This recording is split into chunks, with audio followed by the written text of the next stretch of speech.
നമ്മളെല്ലാവരും തന്നെ ഒരു പുതുവർഷത്തിന് വേണ്ടി കാത്തിരിക്കുകയാണ് 2026.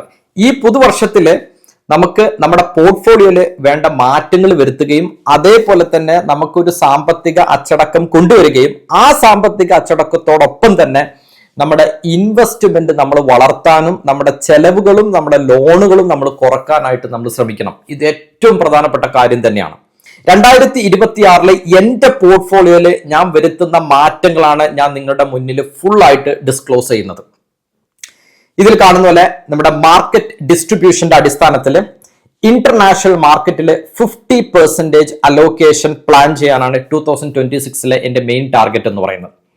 അതേപോലെ ഇന്ത്യൻ സ്റ്റോക്ക് മാർക്കറ്റ് എടുത്തു നോക്കിക്കഴിഞ്ഞാൽ ബാക്കി 50% ഞാൻ ഇന്ത്യൻ സ്റ്റോക്ക് മാർക്കറ്റിലാണ് ഇൻവെസ്റ്റ് ചെയ്യുന്നത്. അതിൽ ഇന്ത്യൻ സ്റ്റോക്ക് മാർക്കറ്റിൽ ഇൻവെസ്റ്റ് ചെയ്യുമ്പോൾ എന്റെ വീഡിയോ സ്ഥിരമായിട്ട് കാണുന്നവർക്കും അല്ലെങ്കിൽ നമ്മുടെ അടുത്ത് മ്യൂച്വൽ ഫണ്ടും ഇൻവെസ്റ്റ്മെന്റ്സ് ഒക്കെ ചെയ്യുന്നവർക്ക് വളരെ എക്സ്പ്ലിസിറ്റ് ആയിട്ട് അറിയാവുന്ന ഒരു കാര്യമാണ്. ഞാൻ രണ്ട് രീതിയിലുള്ള പോർട്ട്ഫോളിയോസ് നിങ്ങളുടെ പോർട്ട്ഫോളിയോയിലാണെങ്കിലും എന്റെ പോർട്ട്ഫോളിയോയിലാണെങ്കിലും ഞാൻ മെയിൻറ്റെയിൻ ചെയ്യാറുണ്ട്. ഒന്ന് കോർ പോർട്ട്ഫോളിയോ എന്ന് പറയും, ഒന്ന് സാറ്റലൈറ്റ് പോർട്ട്ഫോളിയോ എന്ന് പറയും. ഒട്ടും കൺഫ്യൂസ് ആക്കുന്നില്ല, വളരെ സിമ്പിൾ ആയിട്ട് പറഞ്ഞുതരാം. എന്താണ് കോർ പോർട്ട്ഫോളിയോ? നമുക്ക് എല്ലാവർക്കും വേണ്ട ഒരു സംഭവമാണ് അല്ലെ. നമ്മൾ ഒരു 5 years എബോവ് ആണ് നമ്മുടെ പ്ലാൻ എങ്കിൽ അതിനു വേണ്ടിയിട്ട് നമ്മൾ കണ്ടെത്തി വെക്കുന്ന മ്യൂച്വൽ ഫണ്ടുകൾ, ETF-കൾ, സ്റ്റോക്കുകൾ ഇതടങ്ങുന്ന ഒരു സംഭവമാണ് കോർ പോർട്ട്ഫോളിയോ എന്ന് പറയുന്നത്. ഇത് ഒരു കാരണവശാലും നമ്മൾ 1, 2, 3 വർഷത്തിനുള്ളിൽ നമുക്ക് വിൽക്കാനുള്ള പ്ലാനേ ഇല്ല എന്നുള്ളതാണ്. അതായത് ഫണ്ടമെന്റലി ടെക്നിക്കലി സ്ട്രോങ് ആയിട്ടുള്ള സ്റ്റോക്കുകളും ETF-കളും മ്യൂച്വൽ ഫണ്ടുകളാണ് ഈ ഒരു കോർ പോർട്ട്ഫോളിയോയിൽ വരുന്നത്. എന്നാൽ ഇതിന്റെ നേരെ ഓപ്പോസിറ്റ് കേസസ് ആണ് സാറ്റലൈറ്റ് പോർട്ട്ഫോളിയോ എന്ന് പറയുന്നത്. ഇന്ത്യയിൽ ഞാൻ മെയിൻറ്റെയിൻ ചെയ്യുന്ന എന്റെ സാറ്റലൈറ്റ് പോർട്ട്ഫോളിയോ എനിക്ക് ഒരു ഡിവിഡൻഡ് ഇൻകം പോലെ എനിക്ക് ജനറേറ്റ് ചെയ്ത് തരുന്ന ഒരു സംഭവം എന്ന് വെച്ചാൽ ഞാൻ ഇന്ന് ഇൻവെസ്റ്റ് ചെയ്യുകയും 1, 2, 3 വർഷം കൊണ്ട് ഞാൻ അത് വിറ്റ് അതിൽ നിന്നുള്ള പ്രോഫിറ്റ് എടുക്കുകയും വേണം.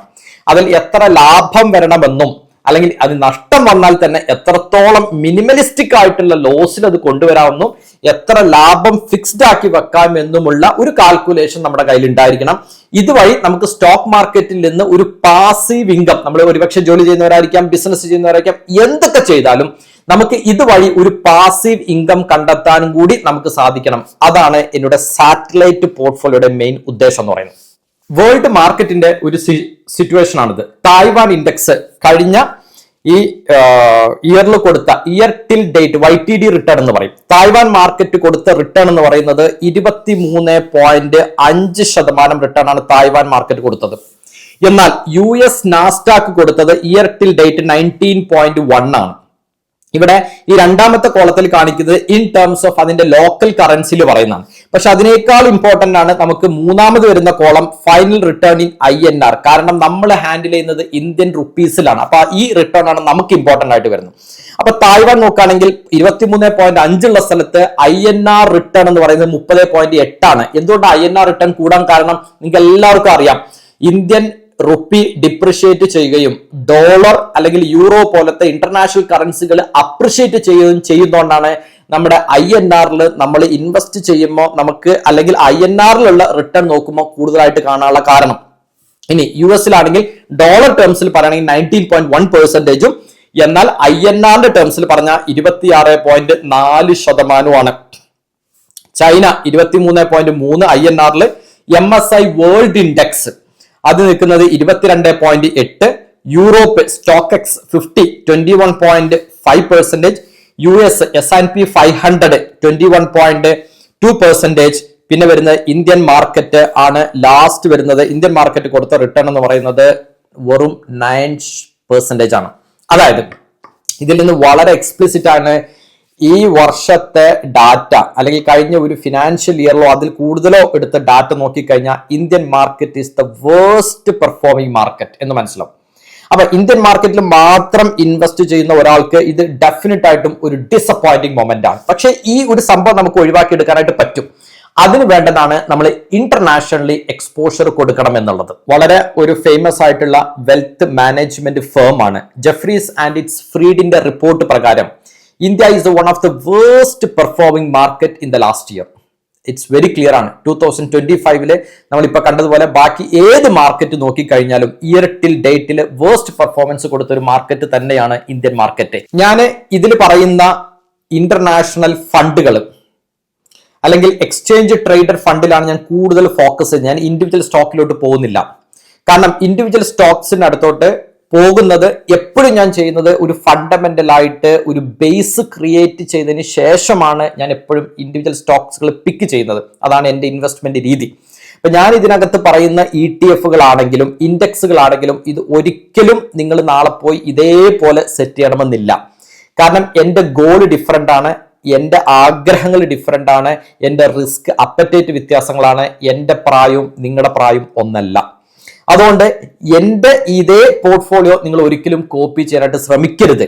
നിങ്ങൾ കൃത്യമായ ഒരു ഫിനാൻഷ്യൽ അഡ്വൈസറുടെ ഹെൽപ്പോട് കൂടി തന്നെ, നിങ്ങൾക്ക് അതിൽ നോളജ് ഉണ്ടെങ്കിൽ നിങ്ങൾക്ക് സ്വന്തമായിട്ട് ചെയ്യാം, ഒരു തെറ്റില്ല. ഇല്ല എന്നുണ്ടെങ്കിൽ കൃത്യമായ റിസ്ക് അസസ്മെന്റ് നടത്താതെ ഈ പോർട്ട്ഫോളിയോ അല്ലെങ്കിൽ ഈ പൈ ചാർട്ട് ഒരിക്കലും കോപ്പി ചെയ്യരുത്. എന്താണ് പൈ ചാർട്ട് എന്നുള്ളത് ഞാൻ വഴിയെ പറയാം. ഞാൻ ഫോളോ ചെയ്യുന്ന അലോക്കേഷൻ, ഇന്റർനാഷണലി അലോക്കേഷൻ ചെയ്യുന്നത് ഈ രീതിയിലാണ്. നാസ്ഡാക്കിൽ 20%, S&P 500 20% അലോക്കേഷൻ, യൂറോപ്പിൽ 20% allocation, MSI world 15%, MSCI emerging market 15%, gold 10%. ഈ പോർട്ട്ഫോളിയോ നോക്കി കഴിഞ്ഞാൽ കാണാൻ പറ്റും ഈ പോർട്ട്ഫോളിയോയിൽ ഏറ്റവും റിസ്ക് ഉള്ള എലമെന്റ്, ഏറ്റവും റിസ്ക് കൂടുതലുള്ള എലമെന്റ് എന്ന് പറയുന്നത് നാസ്ഡാക്ക് 100 ആണ്. വളരെ കോൺസെൻട്രേറ്റഡ് പോർട്ട്ഫോളിയോ ആണ്. എന്നാൽ ബാക്കി എല്ലാം നോക്കി കഴിഞ്ഞു കഴിഞ്ഞാൽ ഒരു ആവറേജ് ലെവലിലാണ് നിൽക്കുന്നത്. MSI emerging market, MSI emerging മാർക്കറ്റിൽ ഇന്ത്യ വരുന്നുണ്ട്. അതുകൊണ്ടാണ് ഞാൻ അതിന്റെ അലോക്കേഷൻ കുറച്ച് 15% ആക്കിയത്. Europe and S&P 500 almost same ആണ്. ഇനി ഏതൊരു പോർട്ട്ഫോളിയോ നമ്മൾ ഡിസൈൻ ചെയ്യുമ്പോഴും ആ പോർട്ട്ഫോളിയോക്ക് ഒരു ഹെഡ്ജ് കോമ്പണന്റ് ഉണ്ടായിരിക്കണം. അതായത് ഒരു മാർക്കറ്റിൽ ഒരു ക്രാഷോ, ഇനി ഫോർ എക്സാമ്പിൾ എല്ലാവരും വാർത്തയിൽ സംസാരിക്കുന്ന ഒരു കാര്യമാണ് ആർട്ടിഫിഷ്യൽ ഇന്റലിജൻസിന്റെ ബബിൾ, AI ബബിൾ. എന്തെങ്കിലും സാഹചര്യം കൊണ്ട് ഡെഫിനറ്റ് ആയിട്ട് നമ്മൾ സ്റ്റോക്ക് മാർക്കറ്റിൽ 10 വർഷം ഇൻവെസ്റ്റ് ചെയ്യണമെങ്കിൽ നമ്മളൊരു ക്രാഷ് കാണാൻ നമ്മൾ ഒരിക്കലും പോയില്ല. അപ്പൊ ക്രാഷ് വരുന്ന സമയത്ത് നമ്മളെ ഹെഡ്ജ് ചെയ്ത് നിർത്താൻ വേണ്ടിയിട്ട് എനിക്ക് 2 പില്ലേഴ്സ് ആവശ്യമാണ്. ഞാൻ സെലക്ട് ചെയ്തിരിക്കുന്ന എന്റെ ഇൻവെസ്റ്റ്മെന്റുള്ള 2 പില്ലേഴ്സ് ആണ്. ഒന്ന് MSCI വേൾഡ് 15% അലോക്കേഷൻ കൊടുത്തിട്ടുള്ള ഇൻഡെക്സും, അതേപോലെ ഗോൾഡ് എന്ന് പറയുന്നത് 10% അലോക്കേഷൻ. ഇതും എന്റെ ഇൻവെസ്റ്റ്മെന്റിലെ എന്റെ പില്ലേഴ്സ് മാത്രമാണ്. മേലുള്ളത് ഇടിഞ്ഞു പൊളിഞ്ഞ് വീണാലും താഴെയുള്ളത് പ്രൊട്ടക്ട് ചെയ്യുന്ന പില്ലേഴ്സ്. അതാണ് ഞാൻ ബേസ് എന്നുള്ളതാണ് ഉദ്ദേശിക്കുന്നത്. അപ്പൊ ഈ ബേസിൽ നിന്ന് കെട്ടിപ്പടുക്കുന്നതാണ് ബാക്കി വരുന്ന Nasdaq, S&P 500, Europe and MSCI emerging market. അപ്പൊ എന്റെ റിസ്ക് അപ്പറ്റൈറ്റ്, എന്റെ പ്രായം, എന്റെ ഗോള്, ഇതിനെല്ലാം ബേസ് ചെയ്തിട്ടാണ് ഈ ഒരു പൈ ചാർട്ട് അല്ലെങ്കിൽ ഈ ഒരു അസറ്റ് അലോക്കേഷൻസിലോട്ട് ഞാൻ എത്തുന്നത് എന്നുള്ളത് ആണ് ചുരുക്കം. ഇനി സ്വാഭാവികമായിട്ടും നിങ്ങൾ ആഗ്രഹിക്കുന്നതാണ് ഞാൻ ഇത്തരത്തിലുള്ള ഫണ്ടുകളൊക്കെ സെലക്ട് ചെയ്യുന്ന സമയത്ത്, ഈ ഇൻഡെക്സുകൾ സെലക്ട് ചെയ്യുന്നത് ഏത് ഫണ്ട് ചൂസ് ചെയ്യണം. അതിനുള്ള ഉത്തരമാണ് ഈ കാണുന്നത്. അതായത് AXA Nasdaq 100 index accumulating fund. ഇപ്പോ ഒരുപക്ഷെ നിങ്ങൾ ഇന്ത്യയിൽ ഇരിക്കുന്ന ഒരാളാവാം, അല്ലെങ്കിൽ ഒരുപക്ഷെ നിങ്ങൾ ഗൾഫ് രാഷ്ട്രങ്ങളിലാവാം, ഒരുപക്ഷെ നിങ്ങൾ യൂറോപ്പിലാവാം, US-ലാവാം, കാനഡയിലാവാം. എവിടെ ഇരുന്നാലും ഈ ഇൻഡെക്സിനെ ട്രാക്ക് ചെയ്യുന്ന ഒരു ഡീസന്റ് AUM ഉള്ള, ട്രാക്ക് റെക്കോർഡ്സ് ഉള്ള, അക്യുമുലേറ്റിംഗ് ടൈപ്പ്, ഒരുപാട് ഫാക്ടേഴ്സ് നമ്മൾ ഇതിൽ കൺസിഡർ ചെയ്യണം. Accumulation type, replication method. ഞാൻ അതിന്റെ ടെക്നിക്കൽ സൈഡിലോട്ട് കടക്കുന്നില്ല. കാരണം ടെക്നിക്കൽ സൈഡിലോട്ട് കടന്നാൽ നേരത്തെ പറഞ്ഞ പോലെ തന്നെ വീഡിയോന്റെ ലെങ്ത് ഒരുപാട് കൂടിപ്പോകും. അതുകൊണ്ട് ഞാൻ നാസ്ഡാക്ക് 100 നിന്ന് ഞാൻ സെലക്ട് ചെയ്യുന്ന ഫണ്ടാണ് AXA IM നാസ്ഡാക്ക് 100 എന്ന് പറയുന്ന ഫണ്ട്. അതാണ് നമ്മളിവിടെ കാണിക്കുന്ന ഈ ഫസ്റ്റ് ഫണ്ട് എന്ന് പറയുന്നത്. ഇനി രണ്ടാമത്തെ fund iShare Core MSCI emerging market. iShare എന്ന് പറയുന്ന ഒരു പക്ഷെ നിങ്ങൾ കേട്ടിട്ടുള്ള ഒരു പേരായിരിക്കും. ഇവിടെ വരുന്ന iShare എന്ന് ഇതിനകത്ത് കാണാം. iShare എന്ന് പറയുന്നത് US-ലുള്ള ഇന്റർനാഷണൽ ആയിട്ട് ഇൻവെസ്റ്റ് ചെയ്യുന്ന ഒരു ഫേമാണ് ബ്ലാക്ക് റോക്ക് എന്ന് പറയുന്നത്. ഇന്ന് ഇന്ത്യയിലെ ഹോസ്പിറ്റലിൽ ഒരുപാട് ഇൻവെസ്റ്റ്മെന്റ്സ് നടത്തിയിട്ടുള്ള ഒരു കമ്പനിയാണ് ബ്ലാക്ക് റോക്ക്. ബ്ലാക്ക് റോക്കിന്റെ ഫണ്ടുകളാണ് iShare എന്ന് പറയുന്നത്. iShare MSCI എമർജിംഗ് മാർക്കറ്റ് ആണ് രണ്ടാമത് വരുന്ന ഫണ്ട്. മൂന്നാമത് വരുന്നത് യൂറോപ്പിൽ ഇൻവെസ്റ്റ് ചെയ്യുന്ന അമുണ്ടി കോർ സ്റ്റോക്ക് എക്സെക്സ് യൂറോപ്പ് ഫണ്ടാണ് മൂന്നാമത്തെ ഫണ്ട് എന്ന് പറയുന്നത്. അപ്പൊ എനിക്ക് US-ൽ ഇൻവെസ്റ്റ്മെന്റ്സ് ആയി, എനിക്ക് യൂറോപ്പിൽ ഞാൻ ഇൻവെസ്റ്റ്മെന്റ്സ് കൊണ്ടുവരുന്നു. എന്റെ ഹെഡ്ജിംഗ് ടൂൾ ആയിട്ടുള്ള ഫിസിക്കൽ ഗോൾഡ്, ഇതിന്റെ ഉദ്ദേശം ഞാൻ ഈ ഇൻഡെക്സിൽ, ഈ ഫണ്ടിൽ ഞാൻ ഇൻവെസ്റ്റ് ചെയ്യുമ്പോൾ ഗോൾഡ് ബാർസ് ബാക്കപ്പ് ആയിട്ട് ഈ മ്യൂച്വൽ ഫണ്ട് കമ്പനി അല്ലെങ്കിൽ ഈ കമ്പനി ബ്ലാക്ക് റോക്ക് കമ്പനി എനിക്ക് വേണ്ടി അവിടെ വാങ്ങി വെച്ച് തരും എന്നുള്ളതാണ് ഇതിന്റെ ഒരു ഹൈലൈറ്റ്. ഇനി S&P Core 500 അഗൈൻ US മാർക്കറ്റിലെ ടോപ്പ് 500 കമ്പനികളെ ഞാൻ ഇതിനെ പ്രതിനിധീകരിക്കുന്നു. അടുത്തത് USB Core MSCI world index. ഞാൻ പറഞ്ഞ പോലെ ഇതിൽ എനിക്ക് 2 ഹെഡ്ജിംഗ് ഫണ്ടുകളാണ് ഉള്ളത്. ആ ഹെഡ്ജ് ഫണ്ടുകൾ ഏതാന്ന് ചോദിച്ചു കഴിഞ്ഞാലുള്ള അതിനുള്ള ഉത്തരവാണ് ഒന്ന് ഇതാണ് എന്റെ ഹെഡ്ജ് ഫണ്ട്, ഒന്ന് ഈ വരുന്ന ഗോൾഡും എന്റെ ഹെഡ്ജ് ഫണ്ടുകളാണ്. ഇനി ബാക്കിയുള്ളതെല്ലാം ഞാൻ ഇൻവെസ്റ്റ് ചെയ്യുന്നത് പല കൺട്രീസിലാണ്. ഇത് ഞാൻ ഇൻവെസ്റ്റ് ചെയ്യുന്നത് US-ലാണ്, ഇത് ഞാൻ ഇൻവെസ്റ്റ് ചെയ്യുന്നത് എമർജിംഗ് മാർക്കറ്റിലാണ്, ഇത് ഞാൻ ഇൻവെസ്റ്റ് ചെയ്യുന്നത് യൂറോപ്പിലാണ്. സോ ഈ യൂറോപ്പും US-ഉം എമർജിംഗ് മാർക്കറ്റ് എന്ന് പറയുമ്പോൾ നിങ്ങൾ കൺഫ്യൂസ്ഡ് ആവേണ്ട. ഇന്ത്യ വരും, അതിനകത്ത് തായ്ലാന്റ് വരും, അതിനകത്ത് ചൈന വരും. ഏഷ്യ സ്പെസിഫിക് റീജിയനിലുള്ള കൺട്രീസുകളാണ് എമർജിംഗ് മാർക്കറ്റിൽ ഏറ്റവും കൂടുതലായിട്ട് നിൽക്കുന്നത്. ബേസിക്കലി പറഞ്ഞ ഏഷ്യ പസഫിക് റീജിയൻസിലുള്ള കൺട്രിയിലുള്ള എക്സ്പോഷർ. അപ്പൊ എമർജിംഗ് മാർക്കറ്റ് പകരം വേണമെങ്കിൽ ഞാനിവിടെ ഏഷ്യ എന്ന് എഴുതും. ഏഷ്യ എന്ന് പറഞ്ഞാൽ ഏഷ്യ സ്പെസിഫിക്കിൽ ഏറ്റവും കൂടുതലുള്ളത്. ഇനി വരുന്നത് S&P 500 അഗൈൻ US-ലുള്ളത്. ഓഫ് കോഴ്സ് നമുക്കറിയാം നമ്മുടെ മദർ മാർക്കറ്റ് എന്ന് പറയുന്നത് US ആണ്. അപ്പൊ നമ്മൾ ഏത് രീതിയിലുള്ള ഒരു അസറ്റ് അലോക്കേഷൻ എടുത്താലും US എക്സ്പോഷർ അല്പം കൂടി തന്നെ വേണം. കാരണം ഏറ്റവും ടോപ്പ് ടെക് കമ്പനീസുകളുള്ള രാഷ്ട്രം എന്ന് പറയുന്നത് യൂറോപ്പ് തന്നെയാണ്. ഇനി നിങ്ങൾ ഇവിടെ കാണുന്ന പോലെ ഈ ബ്ലാക്ക് ഷെയ്ഡിൽ കാണുന്ന 212 ഇൻവെസ്റ്റ്, ഇത് ഞാൻ യൂസ് ചെയ്യുന്ന എന്റെ ഇൻവെസ്റ്റ്മെന്റ് പ്ലാറ്റ്ഫോം ആണ് ട്രേഡിംഗ് 212 എന്ന് പറയും. അപ്പൊ ഇതിൽ ഒരുപാട് ഇൻവെസ്റ്റ്മെന്റ്സ് പ്ലാറ്റ്ഫോം ഉണ്ട്. ഞാൻ എന്റെ പല ക്രൈറ്റീരിയാസും മീറ്റ് ചെയ്യുന്ന രീതിയിലാണ് ഈ ഒരു പ്ലാറ്റ്ഫോം സെലക്ട് ചെയ്യാനുള്ള കാരണം. നിങ്ങളുടെ ആവശ്യത്തിന് ഇത് ഒരുപക്ഷെ ചൂസ് ആവില്ല, നിങ്ങൾ നിൽക്കുന്ന രാജ്യത്തിനനുസരിച്ചും ഇത് ഒരുപക്ഷെ ചൂസ് ആവില്ല. അപ്പൊ ഈ പോർട്ട്ഫോളിയോ ഞാനൊരു പൈ അലോക്കേഷൻ കൊടുത്ത്, അതായത് സിമ്പിൾ ആയിട്ട് പറഞ്ഞാൽ സ്മാൾ കേസ് എന്ന് പറയും, അതായത് ഓരോന്നിലും എത്ര പെർസെന്റേജ് അലോക്കേഷൻ വേണമെന്നുള്ളത് കൊടുത്ത് ഞാൻ സെറ്റ് ചെയ്തിട്ടുള്ള സംഭവമാണ്. ഇതിൽ ഞാൻ ഒന്നും ചെയ്യുന്നില്ല, ഞാൻ ഒരു മന്ത്ലി ഒരു പർട്ടിക്കുലർ എമൗണ്ട് ഞാൻ SIP ആയിട്ട് വെക്കുന്നു. ഈ പറഞ്ഞ അലോക്കേഷൻസിലോട്ട് ഈ SIP എമൗണ്ട് ഡിപ്ലോയ് ചെയ്യപ്പെടുന്നു എന്നുള്ളതാണ്. ഓക്കെ, അപ്പൊ ഇതാണ് ഇന്റർനാഷണൽ ഫണ്ടുകൾ ചൂസ് ചെയ്തിട്ട് എങ്ങനെ നമുക്കൊരു സ്മാൾ കേസ് രൂപീകരിച്ചെടുക്കാം ഒരു ട്രേഡിംഗ് പ്ലാറ്റ്ഫോമിന്റെ ഉള്ളിൽ. ഇപ്പൊ ഞാൻ പറഞ്ഞു ഞാൻ യൂസ് ചെയ്യുന്നത് ട്രേഡിംഗ് 212 ആണ്. നിങ്ങൾക്ക് ഈ പ്ലാറ്റ്ഫോം ചിലപ്പോൾ പറ്റാം, ചിലപ്പോൾ പറ്റാതിരിക്കാം. ഒരുപാട് പ്ലാറ്റ്ഫോംസ് ഉണ്ട്, അതിനെക്കുറിച്ചും ഞാൻ പറയാം. നിങ്ങൾ നിൽക്കുന്ന രാജ്യത്തിനും നിങ്ങൾ നിൽക്കുന്ന സ്ഥലത്തിനും അനുസരിച്ച്, നിങ്ങൾ ഗൾഫിലാണെങ്കിൽ ഒരു കണ്ടീഷനാണ്, ഇന്ത്യയിലാണെങ്കിൽ ഒരു condition, Europe US depends upon. അപ്പൊ നിങ്ങൾ ഏത് രാജ്യത്താണോ നിൽക്കുന്നത്, ഞാൻ പറയുന്നത് ശ്രദ്ധിക്കണം, നിങ്ങൾ ഏത് രാജ്യത്താണോ നിൽക്കുന്നത് ആ രാജ്യത്തെ കറൻസിയിൽ നിങ്ങൾ ഇൻവെസ്റ്റ് ചെയ്യാനായിട്ട് നോക്കുക. ഇപ്പൊ നിങ്ങൾ യൂറോപ്പിൽ നിൽക്കുകയാണെങ്കിൽ യൂറോയിൽ ഇൻവെസ്റ്റ് ചെയ്യുക, US-ലാണ് നിൽക്കുന്നെങ്കിൽ US-ൽ ഇൻവെസ്റ്റ് ചെയ്യുക, ഇന്ത്യയിലാണ് നിൽക്കുന്നെങ്കിൽ ഇന്ത്യയിൽ ഇൻവെസ്റ്റ് ചെയ്യുക. ഓഫ് കോഴ്സ് അത് ഇന്ത്യയിൽ ഇൻവെസ്റ്റ് ചെയ്യുമ്പോൾ US ഡോളർ കൺവേർട്ട് ആവും. പക്ഷേ നിങ്ങൾ ചില കൺട്രീസുകളിൽ നിങ്ങൾ നിൽക്കുന്ന ഇപ്പൊ ദിർഹം, ദിനാർ, അപ്പൊ ആ കറൻസി തന്നെ നമുക്ക് മിനിമം ഫോറക്സ് കൺവേർഷൻ കൊണ്ടുവരണം. അങ്ങനെ പറഞ്ഞാൽ നമ്മൾ ഒരു സ്ഥലത്ത് നിന്ന് ഒരു മണിനെ ഇപ്പൊ നമ്മൾ US ഡോളർ ആക്കുന്നു എന്ന് വിചാരിക്കാം. അപ്പൊ നമ്മൾ ഈ പൈസനെ കൺവേർട്ട് ചെയ്യുമ്പോൾ നമുക്ക് അവിടെ ഒരു ലോസ് വരുമല്ലോ, ആ ലോസ് ഏറ്റവും മിനിമലിസ്റ്റിക് ആക്കണം. നമ്മൾ ബാങ്ക് വഴിയാണ് ആ ട്രാൻസാക്ഷൻ ചെയ്യുന്നതെങ്കിൽ ബാങ്ക് അതിൽ നിന്ന് നല്ലൊരു ശതമാനം നമ്മുടെ കയ്യിൽ നിന്ന് ഈടാക്കുന്നുണ്ട്. അത് അവോയ്ഡ് ചെയ്യാനാണ് ഏറ്റവും നല്ല ബ്രോക്കർ പ്ലാറ്റ്ഫോം ഉപയോഗിക്കണം. ഇവിടെ ഞാൻ ഒരുപാട് ബ്രോക്കർ പ്ലാറ്റ്ഫോം ഞാൻ ഇതിനകത്ത് കാണിക്കുന്നത്. Scalable Capital, Traders Palace, Interactive Brokers, Flatex, India Money, Trade Republic, Finanzen Zero, Vested എന്നൊക്കെ പറഞ്ഞിട്ട് ഇന്ത്യയിലുള്ള ആളുകൾക്ക് വേണ്ടി പ്രത്യേകമായിട്ട് പറയണേ, ഇന്ത്യയിലുള്ള ആളുകൾ കോമൺ ആയിട്ട് ചൂസ് ചെയ്യുന്ന ഒരു പ്ലാറ്റ്ഫോമാണ് വെസ്റ്റഡ് എന്ന് പറയും. അതേപോലെ ഇന്ത്യ മണി എന്ന് പറയുന്ന പ്ലാറ്റ്ഫോമും ഇന്ത്യയിലുള്ളവർ ഇന്റർനാഷണൽ ഫണ്ടിന് ചൂസ് ചെയ്യാൻ വേണ്ടിയിട്ടാണ്. പക്ഷെ ഇതിലൊക്കെ ഞാൻ കണ്ടിട്ടുള്ള, ഞാൻ ഇതെല്ലാം എന്റെ എക്സ്പീരിയൻസിൽ ഞാൻ ഇതെല്ലാം ടെസ്റ്റ് ചെയ്താണ്. ആ ടെസ്റ്റ് ചെയ്ത അടിസ്ഥാനത്തിൽ ഞാൻ പറയുന്നതാണ്. ഇതിലെല്ലാം ഈ കൺവേർഷൻ റേറ്റുകളിൽ, GST റേറ്റുകളിലൊക്കെ ഇന്ത്യയിൽ നിന്ന് ഇൻവെസ്റ്റ് ചെയ്യുമ്പോൾ ചാർജസ് വരുന്നുണ്ട്. അതുകൊണ്ട് ആ ഒരു ചാർജ് കൺവേർഷൻ മനസ്സിലാക്കുക. ഇനി ഇന്ത്യയിലുള്ളവർക്ക് ഇൻവെസ്റ്റ് ചെയ്യാൻ എനിക്ക് പേഴ്സണലി ബെറ്റർ ആയി തോന്നിയിട്ടുള്ള വേറൊരു പ്ലാറ്റ്ഫോമാണ് IBKR എന്ന് പറയും, ഇന്ററാക്റ്റീവ് ബ്രോക്കേഴ്സ്. ഈ പ്ലാറ്റ്ഫോം ഇന്ത്യയിൽ എന്നല്ല, നിങ്ങൾ ഏത് രാജ്യത്ത് നിന്നാലും നിങ്ങൾക്ക് ഉപയോഗിക്കാം എന്നുള്ളതാണ്. വളരെ ഓൾഡസ്റ്റ് ആയിട്ടുള്ള, എന്റെ ഓർമ്മ ശരിയാണെങ്കിൽ 1970 കാലഘട്ടത്തിലാണ് ഈ ബ്രോക്കർ പ്ലാറ്റ്ഫോം വരുന്നത്. ഏറ്റവും വലിയ AUM ഉള്ള, ഏറ്റവും ഫണ്ടമെന്റലി സ്ട്രോങ് ആയിട്ടുള്ള ഒരു പ്ലാറ്റ്ഫോമാണ് ഇന്ററാക്റ്റീവ് ബ്രോക്കേഴ്സ് എന്ന് പറയും. അപ്പൊ ഇതിൽ ഏതെങ്കിലും ഒരു പ്ലാറ്റ്ഫോം ഉപയോഗിച്ചുകൊണ്ട് നിങ്ങൾക്ക് ഇൻവെസ്റ്റ് ചെയ്യാം. അതല്ല എന്നുണ്ടെങ്കിൽ നമുക്ക് ആൾട്ടർനേറ്റ് ഓപ്ഷൻസും അവൈലബിൾ ആണ്. അപ്പൊ നമുക്ക് മ്യൂച്വൽ ഫണ്ടുകൾ ഇപ്പൊ ഇങ്ങനത്തെ പ്ലാറ്റ്ഫോം ഒന്ന് എടുത്ത് ഇതിലെ പ്രൊസീഡിങ്സ് ചെയ്യണം. അതേപോലെ ഇതിൽ നിന്നുണ്ടാകുന്ന ഗെയിനിന് നമ്മൾ പ്രോപ്പർ ആയിട്ടുള്ള ടാക്സ് ഡിക്ലറേഷൻ ചെയ്യണം. അങ്ങനത്തെ കുറച്ച് ഫോർമാലിറ്റീസുകൾ ഇതിലുണ്ട്. ഇതൊന്നുമില്ലാതെ ഇന്ത്യയിൽ നിൽക്കുന്ന നമ്മുടെ സാധാരണക്കാരായിട്ടുള്ള റീറ്റെയിലേഴ്സിന് ഇന്ത്യൻ മ്യൂച്വൽ ഫണ്ടുകൾ വഴി ഈ പറയുന്ന ഇന്റർനാഷണൽ ഫണ്ട്സ്, ചൈനീസ് ഫണ്ടുകൾ, ഏഷ്യ സ്പെസിഫിക് ഫണ്ടുകൾ, US S&P 500, US നാസ്ഡാക്ക് 100 ഫണ്ടുകൾ, വേൾഡ് യൂറോപ്പ് ഇൻഡെക്സിൽ യൂറോപ്യൻ ഫണ്ടുകളിൽ, എമർജിംഗ് മാർക്കറ്റ് ഫണ്ടുകളിൽ ഒക്കെ നമുക്ക് ഇൻവെസ്റ്റ് ചെയ്യാനുള്ള ഓപ്ഷൻസ് ഉണ്ട്. ഈ ബ്രോക്കർ ഒന്നും വേണ്ട, നിങ്ങൾ യൂസ് ചെയ്യുന്ന നിങ്ങളുടെ പ്ലാറ്റ്ഫോം ഏതാണോ, ഇപ്പൊ നമ്മുടെ നമ്മുടെ അടുത്ത് കൂടുതൽ എൻ്റെ അടുത്ത ആളുകൾ ഇൻവെസ്റ്റ് ചെയ്യുന്നതാണ് Asset Plus applications. So Asset Plus applications വഴിയാണെങ്കിലും നിങ്ങൾക്ക് ഇത്തരത്തിലുള്ള ഫണ്ടുകളെല്ലാം തന്നെ നിങ്ങൾക്ക് ഇൻവെസ്റ്റ് ചെയ്യാൻ പറ്റും. ഇന്ത്യയിൽ നിന്ന് ഏകദേശം 70ഓളം ടൈപ്പ് ഓഫ് മ്യൂച്വൽ ഫണ്ടുകൾ ഇന്റർനാഷണൽ മാർക്കറ്റിൽ ഇൻവെസ്റ്റ് ചെയ്യുന്നു. ആ ഓരോ ഫണ്ടിന്റെയും ഡീറ്റെയിൽസ് ആണ് ആൽഫബറ്റിക്കൽ ഓർഡറിൽ സോർട്ട് ചെയ്ത് എടുത്തിട്ടുള്ള ലിസ്റ്റാണ്. ഫസ്റ്റ് എ എന്ന് പറഞ്ഞ പേരിൽ തുടങ്ങുന്ന എല്ലാം ഇവിടെ കാണാൻ പറ്റും.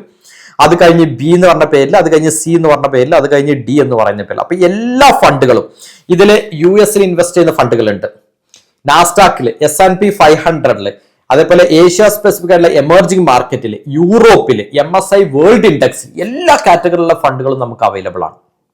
അപ്പൊ ഈ ഒരു ഫണ്ടിൽ നിന്ന് നമുക്ക് ആവശ്യമുള്ളത് നമ്മൾ ചൂസ് ചെയ്യണം. ഏകദേശം 70ഓളം ഫണ്ടുകളുണ്ട്. അതിന്റെ ഓരോ വർഷത്തെ റിട്ടേൺ ഇവിടെ കാണിക്കുന്നുണ്ട്. 1 ഇയറിൽ അതിന്റെ റാങ്ക്, ഓവറോൾ എങ്ങനെയാണ് റിട്ടേൺ ബേസിലുള്ള റാങ്ക്, അതിന്റെ എക്സ്പെൻസ് റേഷ്യോ, അതിന്റെ ലോഞ്ച് ഡേറ്റ്, അതിന്റെ എത്ര അസറ്റുകൾ അത് മാനേജ് ചെയ്യുന്നു, ഇത്തരത്തിലുള്ള മുഴുവൻ കാര്യങ്ങളുണ്ട്. ഇതിൽ നിന്ന് ആവശ്യമായ ഫണ്ടുകൾ നമുക്ക് പിക്ക് ചെയ്തിട്ട് നമുക്ക് നല്ല ഒരു ഇന്റർനാഷണൽ മ്യൂച്വൽ ഫണ്ട് പോർട്ട്ഫോളിയോ വേറെ ബ്രോക്കേഴ്സ് ഒന്നും യൂസ് ചെയ്യുന്നില്ലെങ്കിൽ നമുക്ക് ഇങ്ങനെയും സെറ്റ് ചെയ്യാനുള്ള ഓപ്ഷൻസ് ഉണ്ട് എന്ന് ചുരുക്കം. ഇനി എൻ്റെ അടുത്ത് പലരും പേഴ്സണലായിട്ട് ചോദിക്കുന്ന ഒരു മെസ്സേജിലുള്ള ഒരു പ്രധാനപ്പെട്ട കുറിയും കൂടി ഞാൻ ഈ വീഡിയോയിൽ ഒന്ന് അഡ്രസ് ചെയ്യാം. ഇപ്പോൾ നമുക്ക് ഏഷ്യ സ്പെസിഫിക്കിൽ ഇൻവെസ്റ്റ് ചെയ്യണം, യൂറോപ്പിൽ ഇൻവെസ്റ്റ് ചെയ്യണം, US ഇൻവെസ്റ്റ് ചെയ്യണം, തായ്വാനിൽ ഇൻവെസ്റ്റ് ചെയ്യണം, ചൈനയിൽ ഇൻവെസ്റ്റ് ചെയ്യണം, ഇത്തരത്തിലുള്ള എമർജിംഗ് മാർക്കറ്റുകളിൽ ഇൻവെസ്റ്റ് ചെയ്യണം. യൂറോപ്പും US ഒക്കെ ഡെവലപ്ഡ് നാഷൻസ് ആണ്. ഇവിടെയും നമുക്ക് ഇൻവെസ്റ്റ് ചെയ്യണം. ഏതിലാണ് നമ്മൾ ഇൻവെസ്റ്റ് ചെയ്യേണ്ടത്? എല്ലാത്തിലും ഒരേപോലെ ചെയ്താൽ മതിയോ, വ്യത്യസ്തമായിട്ട് ചെയ്യണോ എന്ന് എല്ലാവരും എൻ്റെ അടുത്ത് പൊതുവെ ചോദിക്കുന്ന ഒരു ക്വസ്റ്റ്യൻ ആണ്. അതിന് ഞാൻ കൺസിഡർ ചെയ്യുന്ന ഏറ്റവും പ്രധാനപ്പെട്ട ഒരു കാര്യമാണ് വാല്യുവേഷൻ മെട്രിക്സ് എന്ന് പറയുന്നത്. ഇത് നമ്മുടെ ക്ലയൻസുകൾക്ക് ഞാൻ പൊതുവെ അവരുടെ വാല്യുവേഷൻസ് അല്ലെങ്കിൽ അവരുടെ ഇൻവെസ്റ്റ്മെന്റ് പോർട്ട്ഫോളിയോ മാനേജ് ചെയ്യുന്ന സമയത്ത് അവരുടെ അസറ്റ് അലോക്കേഷൻ മനസ്സിലാക്കാൻ, ഏത് സെക്ടറിൽ അല്ലെങ്കിൽ ഏത് കൺട്രീസിൽ എക്സ്പോഷർ വേണമെന്ന് മനസ്സിലാക്കാൻ ഞാൻ ഉപയോഗിക്കുന്ന ഒരു ചാർട്ടാണ് ഇവിടെ കാണിക്കുന്നത്. ഇതിൽ ഓരോ കൺട്രീസ് ഉണ്ട്. ഇതിൽ ഡെവലപ്ഡ് കൺട്രീസ് ഉണ്ട്, ഡെവലപ്പിംഗ് കൺട്രീസ് ഉണ്ട്. അപ്പൊ ഇതിലുള്ള ഇപ്പൊ ഇതിലൊരു ജസ്റ്റ് ഒരു എക്സാമ്പിൾ പറയാം. ഇപ്പൊ ന്യൂസിലാൻഡ് നോക്കിക്കഴിഞ്ഞാൽ അതിന്റെ PE ratio, price to earning ratio നിങ്ങൾക്ക് വളരെ കൃത്യമായിട്ട് കാണാൻ പറ്റും. 30.6 ആണ് അതിന്റെ പ്രൈസ് ടു ഏർണിംഗ് റേഷ്യോ എന്ന് പറയുന്നത്. നമ്മുടെ US market, United States 5 year, 10 year, 20 ഇയേഴ്സിൽ നോക്കിക്കഴിഞ്ഞാൽ 27.91 ആണ് അതിന്റെ പ്രൈസ് ടു. അതായത് ഒരു എക്സ്പെൻസീവ് മാർക്കറ്റ് ആണ്.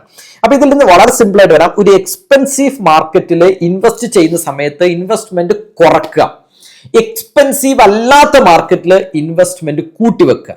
അപ്പൊ ഈ ഒരു portfolio rebalancing time to time നമ്മൾ ചെയ്യണം. ഇത് വളരെ ഇമ്പോർട്ടന്റ് ആണ് നമ്മൾ ഇന്റർനാഷണൽ മാർക്കറ്റിൽ ഇൻവെസ്റ്റ് ചെയ്യുന്നത്. ഇത് അറിയാതെ നമ്മൾ ഇൻവെസ്റ്റ് ചെയ്തു കഴിഞ്ഞാൽ നമുക്ക് ലാഭത്തേക്കാൾ കൂടുതൽ അവിടെ നഷ്ടം വരും. ടൈം ടു ടൈം ഓരോ കൺട്രിയുടെയും വാല്യുവേഷൻ മനസ്സിലാക്കണം.